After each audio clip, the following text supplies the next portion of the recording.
कैसी गुरु जी? आदेश सर, देखो जो भी मेरे से गांव के बारे में आप शब्द निकले उनको मैं वापस लेती हूँ। चलो गलती तो परमात्मा से हो जाती है, हम तो कोई परमात्मा तो है नहीं, उनके सेवक हैं के। तो जो भी मैंने गलत कह दिया था वो मैं वापस लेती हूँ। और हमारे बीच में अब कोई मन मुटाव नहीं है, हमारी सुलह हो चुकी है। कोई हमारे बीच में यानी मन मुटाव या कुछ भी ऐसा अब हमारे बीच में अब नहीं है।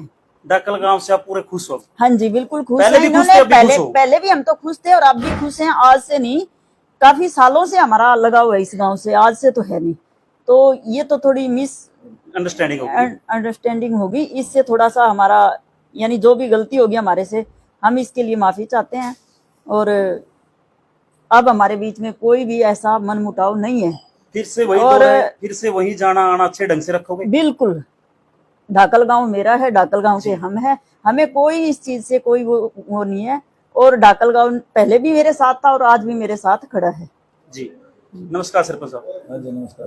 सरपंच साहब, जो थोड़ा सा मिसअंडरस्टैंडिंग हुई आप डाकल गांव के बीच में या सातवीं राजानाथ जी के बीच में हो गई थी, मन मुटाव हो जाता है जी। आज बड़ा प्रेम से बैठे हो, ऐसे ही प्रेम आपका तपने के टाइम भी था, ऐसे ही था, बहुत अच्छा प्रेम था। आपने सोशल मीडिया कहा कि बहुत बढ़िया साध्वी है और है भी बढ़िया, कोई दिक्कत नहीं है। तो अब दोनों बैठे हो तो क्या कहना चाहते हो जी, समाज के बारे में, गांव के बारे में और साधु संतों के बारे में? देखो, सबसे पहले तो सभी दर्शकों को मेरी तरफ से राम राम। और जो आज मेरे घर पे साध्वी जी आई हैं उनको आदेश मेरी तरफ से, और जो मेरे गांव के बुजुर्ग आए हैं उन सभी को भी मेरी तरफ से राम राम। तो बात ऐसे है जी, जो कुछ शब्द मेरे मुंह से निकले, कुछ साध्वी जी के मुंह से निकले गांव के बारे में, इन्होंने अपने शब्द वापस ले लिए हैं। और मैंने भी अगर कोई गलती की है तो मैं भी उसके लिए माफ़ी मांगता हूँ। अगर कोई साध्वी के बारे में, कोई अगर साधु के बारे में कोई गलत बात कहूँ तो वो गलती है। लेकिन मैं, जो मेरा कहने का रीज़न था, साध्वी जी ने कुछ हमारे गांव के बारे में जो भी शब्द कहे उन पे मेरे को है नहीं गुस्सा आया इस बात का, क्योंकि अगर मेरा गांव बदनाम है तो मैं बदनाम हूँ। तो अगर गांव और सरपंच में कोई फर्क नहीं होता है, गांव समझो एक सरपंच जो एक बराबर होते हैं। अगर मेरा गांव बदनाम है तो ये समझो मैं बदनाम हूँ। मैंने गुस्से में आके ये शब्द कहे हैं, मैंने जो कि मेरे कहने की कोई इच्छा नहीं थी। मैंने जब भी भंडारा चला है तो साध्वी जी के तहे दिल से स्वागत किया और तहे दिल से इज्जत करी है, और वो आगे भी ऐसे ही करता रहूंगा। जो साध्वी जी जो 4 लाख रुपए का वो कह रही थी गांव की तरफ मांगती हूँ, वह साध्वी जी ने कह दिया कि ये मेरी गलतफहमी है, ऐसी कोई बात नहीं है। धन्यवाद जी। तो हमारे साथ हैं पार्षद अमित डाकल जी, जिनका बहुत बड़ा नाम है मार्केट में, पूरे समाज में नाम से जाना जाता है अमित डाकल बंदरवाना में पूरे में। तो नमस्कार जी पार्षद साहब। नमस्कार जय भगवान जी और नरेंद्र जी, आप सभी साथियों को और आपके दर्शकों को सभी को नमस्कार। पार्षद साहब, आपका बहुत बढ़िया गांव, बहुत नेक गांव है, शरीफ गांव माना जाता है इस इलाके में। छोटी मोटी कोई त्रुटि सी हो गई थी, जो भंडारे के बाद जो अपना कंचना जी भंडारा उसमें तब पे बैठी थी, छोटी मोटी त्रुटि हो गई थी, होती रहती है जी। तो उसके बारे में आज आपकी पंचायत इकट्ठी हुई है, दोनों पक्ष इकट्ठे हुए हैं, तो क्या कहना चाहोगे? जय भगवान जी, आज हमारे बीच में साध्वी राजनाथ जी हैं, सरपंच अनिल कुंडू जी है, हमारे रोहतास प्रेमी जी हैं और रामदिया जी और गांव के सभी मौजूद व्यक्ति यहाँ पर उपस्थित हैं।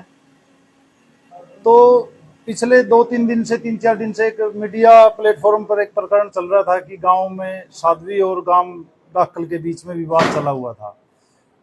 जो कि विवाद तो कुछ नहीं था, बस एक सोशल मीडिया का जमाना है, सोशल मीडिया की ही लड़ाई चल रही थी, जिसमें वाद विवाद इधर से भी उधर से भी दोनों पक्षों की तरफ से वाद विवाद ही चले हुए थे।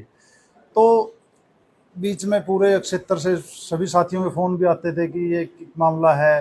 तो आज परमात्मा ने चाहा, आप सभी साथी इसी करके बुलाए हैं कि परमात्मा की कृपा हुई कि दोनों सभी पक्ष बैठे हैं और बैठ के जो विवाद था, जो साध्वी जी ने आरोप हमारे गांव पे लगाए थे और गांव की तरफ से आरोप लगे थे कि ऐसे ऐसे ये हो गया वो हो गया, तो वो सारे आरोप प्रत्यारोप आज दूर हो चुके हैं। इसमें कोई किसी तरह का मतलब जो आरोप लगे थे वो सभी निराधार ही थे। और इसमें साध्वी जी ने भी अपनी गलती मान ली है कि ऐसे ऐसा नहीं कहना चाहिए था। तो ये जो था प्रकरण, आज इस पे विराम दे दिया गया है। आप सभी को मैं बता देना चाहता हूँ, डाकल गांव इतना सुलझाया गांव है, दोनों पक्ष इकट्ठे हुए और साध्वी राजनाथ जी से भी बात करी, हमने भी वैसे बात करी, नॉर्मली बात करी थी, हम अपनी मोहर लगाई, अच्छी बात नहीं है। तो दोनों पक्षों ने बैठकर इतने प्यार प्रेम से, इसमें किसी इन्होंने तीसरा आदमी को लिया ही नहीं, साध्वी जी आई और गांव के लोग आए, आकर दोनों ने बैठ के इतने प्यार से समझौता हो गया, जैसे प्यार से भंडारा लगाया था, आज इतने प्यार से इनके चेहरे पे खुशी नजर आ रही है।